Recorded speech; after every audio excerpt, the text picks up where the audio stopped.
Pour prouver que ces conditions de détention sont bonnes, le gouvernement a dépêché une équipe de tournage. L'ex-maréchal n'a pas été prévenu, mais ne se fait guère prier pour être filmé. Pétain a bien aimé ce tournage. Il a questionné mon père. Est-ce que j'étais bien? Est-ce que j'étais pas ridicule? Un certain nombre de questions par rapport à sa prestation cinématographique. Les images dévoilent un Philippe Pétain dont on dresse la table, comme au restaurant.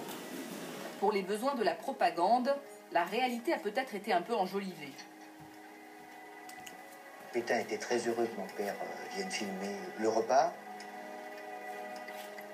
Il lui disait, quand vous venez, monsieur, l'ordinaire est amélioré. C'est-à-dire que le repas était meilleur.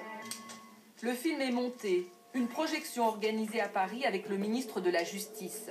Mais la décision est prise de ne jamais diffuser ces images. Elles passeront 30 ans sous embargo dans un coffre de la Banque de France. Malgré la mise en scène, Philippe Pétain reste un vieillard incarcéré. Difficile de faire croire qu'il est heureux. Il est incarcéré avec un régime extrêmement strict quand même. Pas le droit de voir la maréchale plus d'1 heure par jour. Pas de radio, lit en fer, une chaise. Il doit faire son lit. 1 heure de promenade par jour. 2 ans plus tard, il décède, à l'âge de 95 ans. Ses obsèques sont filmées, en couleur cette fois-ci.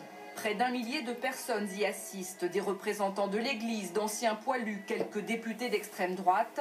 Ses admirateurs ne l'ont pas oublié.